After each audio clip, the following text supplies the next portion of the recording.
Vote আসে vote যায়, কিন্তু প্রতিশ্রুতি থেকে যায় প্রতিশ্রুতিতেই। নদিয়ার রঘুনাথপুর হিজলি ২ নম্বর পঞ্চায়েতের অধীনে জাফরনগর কাটারি গ্রামের একটাই রাস্তা, তাও আবার বেহাল অবস্থায় পড়ে রয়েছে। গ্রামবাসীদের অভিযোগ, প্রশাসনকে বহুবার জানিয়েও মেলেনি সুরাহা।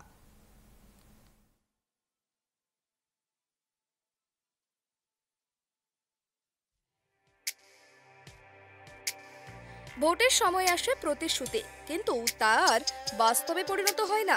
সুরক্ষা কবচ নিয়ে দিদির দূতেরা হাজির হচ্ছে বাড়িতে বাড়িতে, কিন্তু তাতেও যেন কিছুটা উন্নয়নের আড়ালে থেকে গিয়েছে নদিয়ার রঘুনাথপুর হিজুলি ২ নম্বর পঞ্চায়েতের অধীনে জাফরনগর কাটারি গ্রাম, যেখানে রাস্তার বেহাল দশা। গ্রামবাসীর অভিযোগ, এই গ্রামে একটাই মাত্র রাস্তা, প্রায় ৫ কিলোমিটার রাস্তার বেহাল দশা।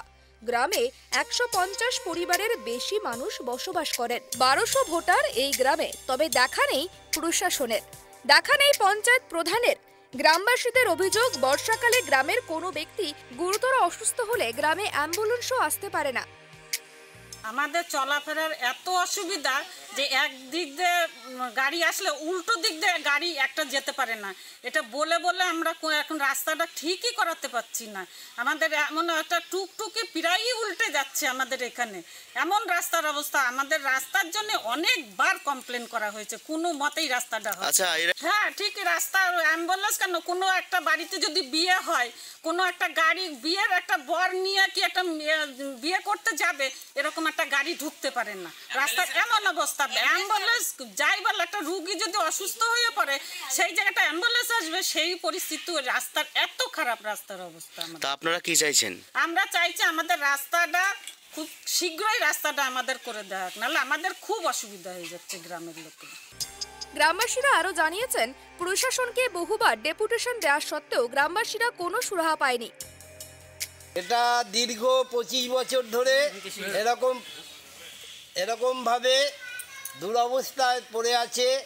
কাদা মধ্যে দিয়ে মানুষ হাঁচার খেয়ে পড়ে যায়। কখনো প্রশাসনিকভাবে আমরা অঞ্চলে ডেপুটেশন দিয়েছি, ভিডিওতে জানানো হয়েছে।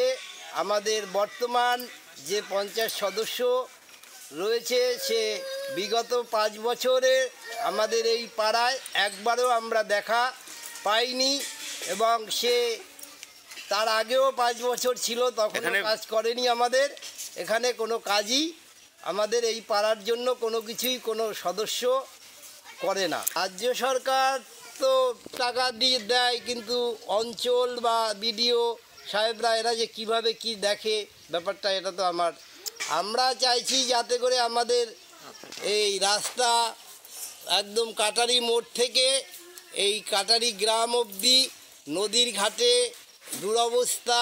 এখানে একটা পিকনিক গার্ডেন হয়ে রয়েছে, সেটা উচ্ছৃঙ্খলভাবে চলাচল করছে। এর সংশোধন আমরা চাই, যাতে পাড়ার মানুষ শান্তভাবে বসবাস করতে পারে।